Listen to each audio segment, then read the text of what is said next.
Fala, meus amigos e amigas são paulinos, uma excelente quinta-feira para vocês. Estamos aqui trazendo mais um vídeo no canal com essas últimas informações do tricolor que apresentou nesta quinta-feira o atacante Rigoni.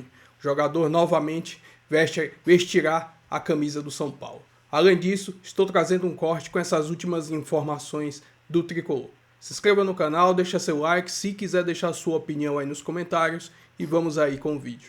Hoje ali no São Paulo, Rigoni foi apresentado, Edu Afonso acompanhou e chega com as informações aqui no nosso Sport Center. Fala, Edu, seja bem-vindo.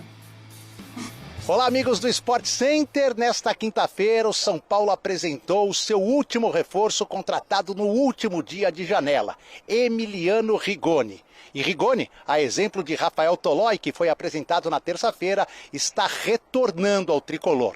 Teve uma passagem entre 2021 e 2022, com 70 jogos, marcou 13 gols, deu 9 assistências. Na parte final caiu de produção e não teve o contrato renovado, já sob o comando de Rogério Ceni. Mas com Hernan Crespo viveu talvez um dos melhores momentos da sua carreira. Estava no León do México. Passado um tempo, uma negociação, tudo ficou acertado muito pela indicação do técnico argentino. Rigoni também falou que se sente em casa jogando pelo São Paulo. Uno sempre pensa, más allá de la posibilidad de poder volver, que está la esperanza por la relación que yo tenía con él, tengo, pero nunca intenté desenfocarme de donde estaba. Sé que podía estar la posibilidad, pero bueno, dependía de muchas cosas, de que el club lo necesitara, de que el club pudiera contratarme, de que son muchos factores. Siempre tuve el deseo de poder volver, entonces sí, aumentó un poco la esperanza y bueno, por suerte se dio. La presión es indiferente, siento que San Pablo es mi casa, entonces la presión no la veo tan por el lado de un peso, lo veo más como una responsabilidad, como vos bien lo dijiste. Preparado, me siento bien, estuve entrenando esta semana a la par del grupo y me siento físicamente muy bien. Rigoni assinou o contrato inicial de 4 meses, até o final do ano. Se atingir algumas metas, entre elas 12 partidas com pelo menos 45 minutos em campo, terá mais um ano de contrato até o final de 26. Mas essas metas não são fixas, mesmo que ele não faça os 12 jogos. Se convencer a comissão técnica e a diretoria, também terá seu contrato prorrogado. Aqui do CT da Barra Funda, Eduardo Afonso, para os canais ESPN. Lá do São Paulo, a gente já trouxe a Estelinha Gomes do outro lado do muro, falando da apresentação do Andreas Pereira.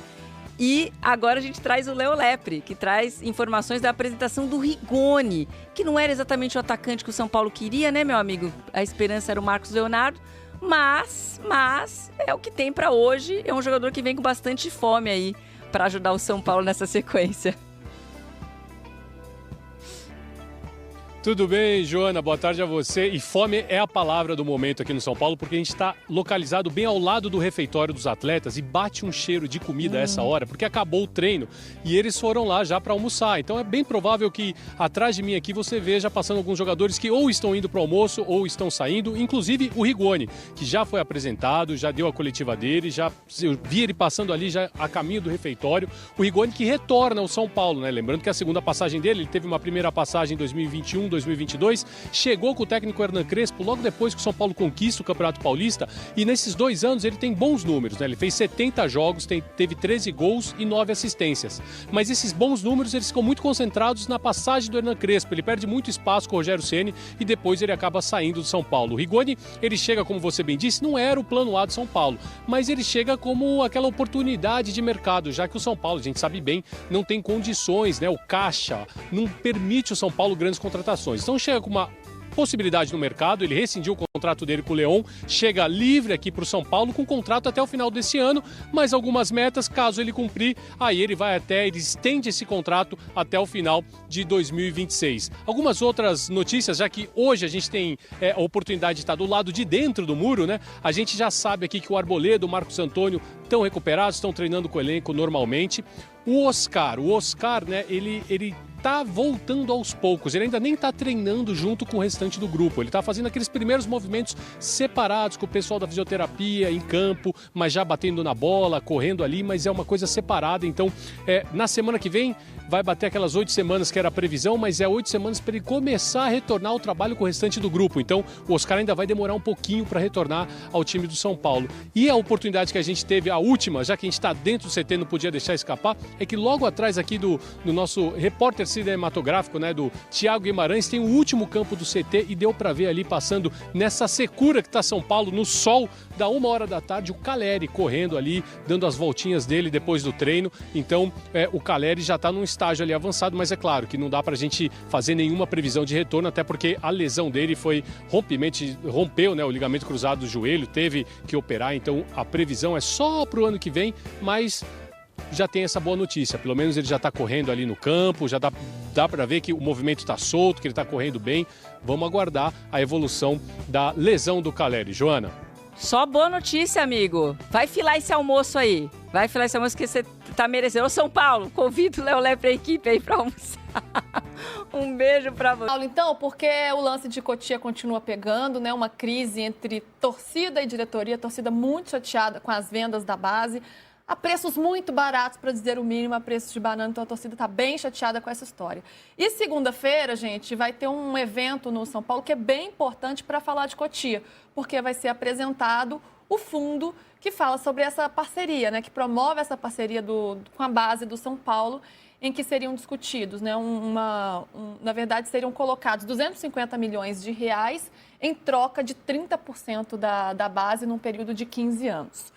PVC vai me corrigir se os meus números estiverem errados aqui, mas por que segunda é um dia tão importante, ainda mais nesse assunto que está sendo tão falado pela torcida do São Paulo? Porque 150 conselheiros, 110, 120, 150, dependendo de quem comparecer, vão saber o que está acontecendo em relação ao plano detalhadamente. Então, quando você tem 2, 3, 4 pessoas sabendo, você não vai vazar todos os detalhes.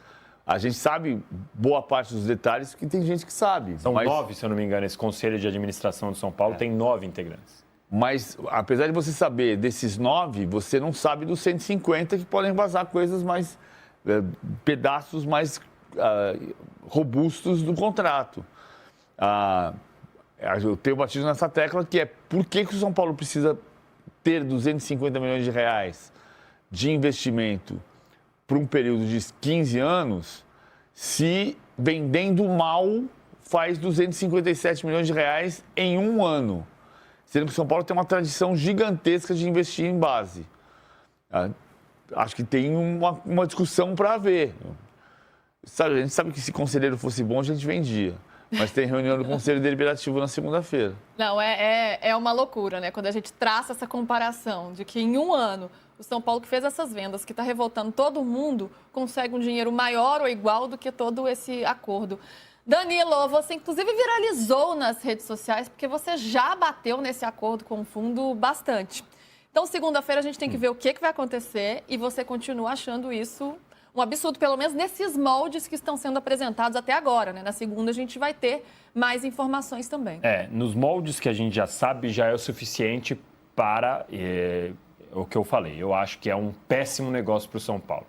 Primeiro de tudo, que eu acho que o São Paulo devia ser transparente, porque é uma mudança significativa. O São Paulo, como um clube de milhões, poderia colocar no seu site e falar, olha, o que a gente vai, embora o voto seja só dos conselheiros, coloca lá no site e fala, olha, o que a gente vai votar agora na segunda-feira, o que a gente vai discutir na segunda-feira, é isso daqui, ó. E deixa a torcida não necessariamente tem que influenciar em todas as decisões, mas eu acho saudável quando o torcedor pelo menos sabe o que está acontecendo.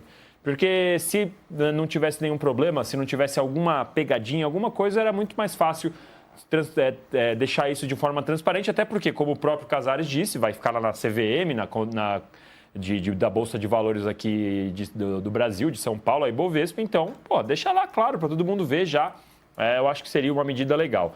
Outra coisa é o que o PVC disse, no ano em que o São Paulo vende mal, o São Paulo conseguiu esses 250 milhões aí, sem precisar ceder 30% das suas categorias de base. E no final, nada mais é essa manobra, esse ajuste operacional, como tem dito Casares nas entrevistas, do que um adiantamento. Nada mais é do que um adiantamento. Ele vai pegar um dinheiro, 50 milhões para pagar uma parte da dívida do time profissional, do clube como um todo, e outros 200 milhões para investir nas categorias de base. como a perspectiva de ter mais poder para contratar jogadores aí 16, 17 anos, que outros times fazem isso no mercado hoje em dia, ou até para captar melhor jogadores mais jovens, com 13, 14, 15 anos, numa perspectiva de aumentar a sua receita. Não é uma possibilidade. O São Paulo não precisa vender 30% da sua base para ter esse dinheiro. O que o São Paulo deveria se concentrar é em ter uma situação financeira como um todo, não só na base, mais sustentável, para poder ter poder de barganha na hora de sentar na mesa e tiver uma proposta do CSKA por 6 milhões para o Henrique do Carmo, ele fala, não, eu não quero, 6 milhões eu não quero. Se você quiser, você me dá 15. Se você quiser, você me dá 20. E aí você vai tendo um poder. Por que o São Paulo precisou vender um garoto como o Henrique do Carmo, que mal tinha surgido, por 6 milhões de euros? Porque o São Paulo está com a faca no pescoço.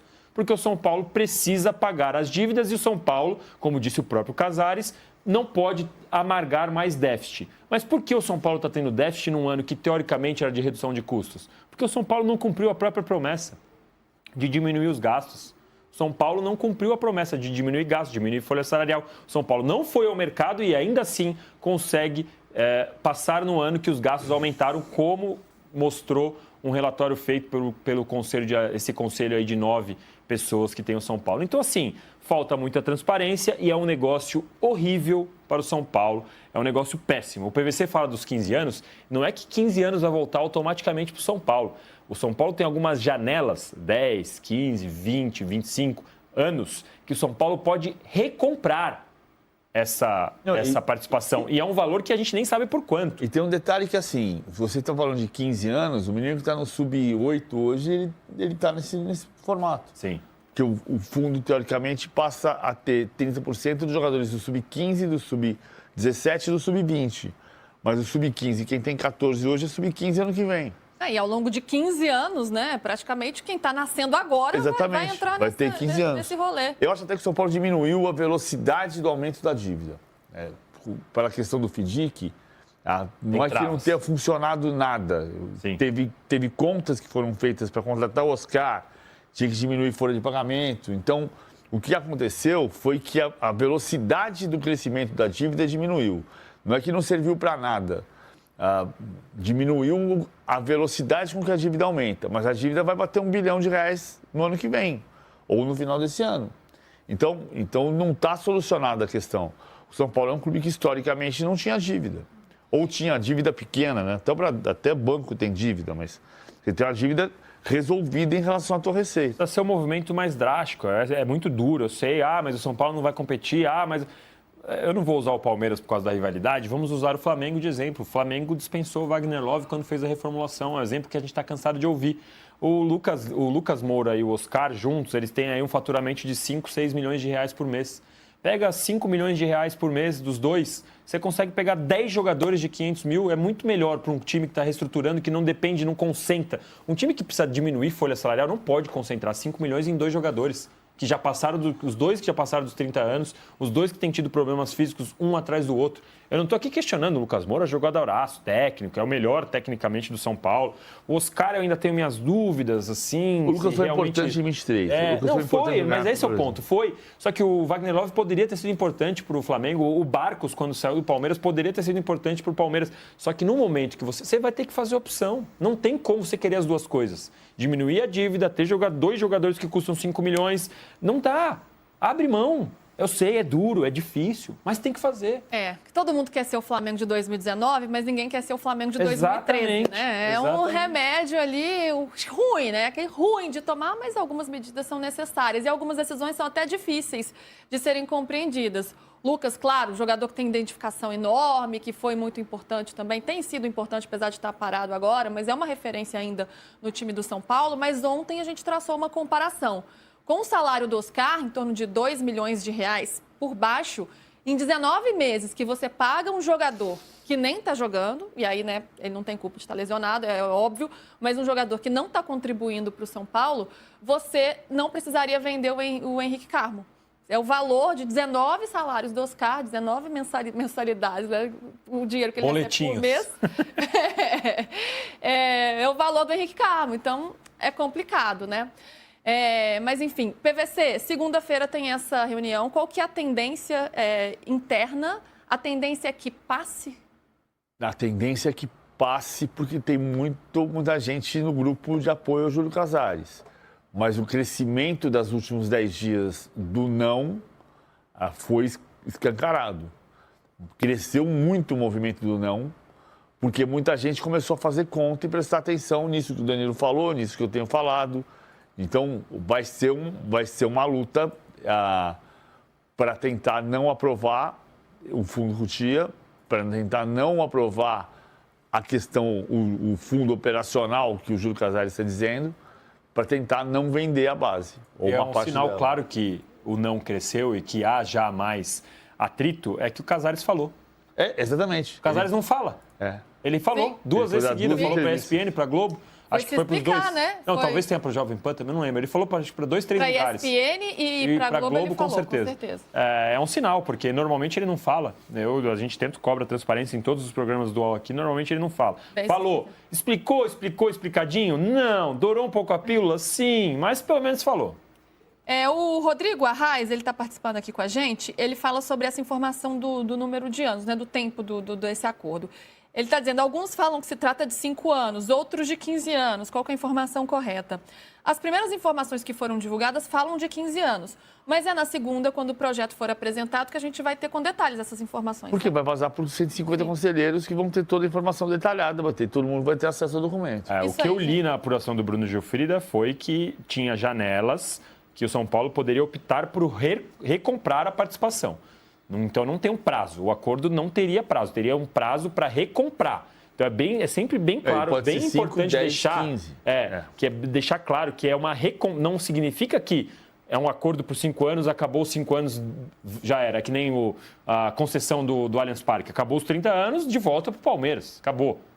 O Palmeiras vai ter que recomprar alguma coisa. Ou quando acaba o contrato do jogador, acabou 5 anos, ou se renova ele vai embora. Não, são janelas para recompra. E esse valor de recompra é importantíssimo, é mais um elemento para a gente avaliar se o projeto é bom ou não. Para mim, com tudo que a gente tem de informação até agora, é um projeto ruim, um dos piores que a gente já viu na história do futebol brasileiro. É isso, por isso que o torcedor tem que ficar de olho, né? E eu tô vendo com ótimos olhos esse movimento da torcida do São Paulo de fiscalizar, de se preocupar com o dinheiro, né? A torcida não tá olhando só para o campo, não. Claro que é um time competitivo, claro que é os títulos também, que é a Libertadores, mas a torcida do São Paulo está de fato preocupada com a situação do clube. Isso é muito legal de ver, né? A torcida engajada, a torcida preocupada de fato e cobrando. Falando de campo, então, porque, claro, também é importante, né, gente? O campo também é importante. O time sofrendo com muitos desfalques, Hernan Crespo pensando como montar a equipe, mas pelo menos tem boas novidades aí, ó. Domingo joga contra o Botafogo pelo Campeonato Brasileiro. E depois das lesões, Marcos Antônio e Arboleda voltaram a treinar normalmente, então já devem ser titulares aí contra o Botafogo. Para esse jogo, o Luciano e o Bobadilha estão suspensos, mas ainda saindo do DM, o Oscar ali está evoluindo na recuperação, mas ainda não volta a jogar. E o São Paulo também está preparando o Rigoni para jogar na Libertadores contra a LDU, né? Agora os próximos compromissos do São Paulo. Mas a estreia, será que pode acontecer nesse fim de semana, PVC? Como é que você está vendo esses retornos e a estreia do Rigoni, que foi contratado aí na janela de transferência? A informação que eu tenho é que o Rigoni está sendo preparado para ser titular em Quito. Mas para ser titular em Quito, ele tem que estrear antes. Então, ele não precisa ser titular contra o Botafogo, mas ele precisa jogar contra o Botafogo. Não dá para ter certeza do que vai acontecer em relação ao time que começa a partida contra o Botafogo. Até porque essa Libertadores, essas quartas de final da Libertadores, elas começam depois da data FIFA, ou seja, você vai trazer um time que precisa ser preservado, descansado para o jogo de quinta-feira, mas ao mesmo tempo ele precisa voltar a ter ritmo de jogo. Então você precisa escalar os jogadores principais, né? Escalar quem está voltando de lesão, saber quem é que pode jogar, quem é que não pode jogar. Então o Rigoni vai jogar contra o Botafogo. A pergunta é se ele vai começar como titular. Impressão e informação de dentro do CT é que o Rigoni deve ser titular com o ataque Rigoni e Luciano na quinta-feira em Quito. Bom, então é isso que Crespo está preparando, né? Ele sem tantos atacantes, sem André Silva, sem Caleri, sem o Rian Francisco. Não deu certo com o Marcos Leonardo, então ele está aí pensando nas opções Rigoni chegando com Luciano. Esse deve ser o ataque do São Paulo pelas informações do PVC. E vou trazer uma matéria aqui falando sobre essas contratações do São Paulo e o que o São Paulo espera desses jogadores, né? Abre aspas, liderança, bola parada e talento. O que o São Paulo espera do trio de reforços na Libertadores. Tolói, Mailton e Rigoni serão inscritos pelo São Paulo para os confrontos contra a LDU de Quito. O São Paulo efetuará nos próximos dias 3 trocas na lista de inscritos na Conmebol Libertadores para os confrontos de quartas de finais contra a LDU, Rafael Tolói, Mailton e o atacante Rigoni. Apesar da frustração pela não contratação de Marcos Leonardo, que resolveria a carência em um setor que tem 2 centroavantes afastados por lesão, a diretoria acredita que conseguiu um bom acréscimo de peças nesta janela, mantendo sua política de contratações a custo zero na aquisição de direitos econômicos. Em relação aos reforços, há animação sobre as impressões iniciais desses jogadores. Primeiro a chegar e já com 3 semanas de convívio com o grupo, Rafael Tolói é visto como um jogador que dará ao time um acréscimo importante de liderança, algo que fica carente com as ausências em campo de Caleri, Lucas Moura e até propriamente Luiz Gustavo. Já o caso de Mailton, em seus primeiros treinos, tem chamado a atenção.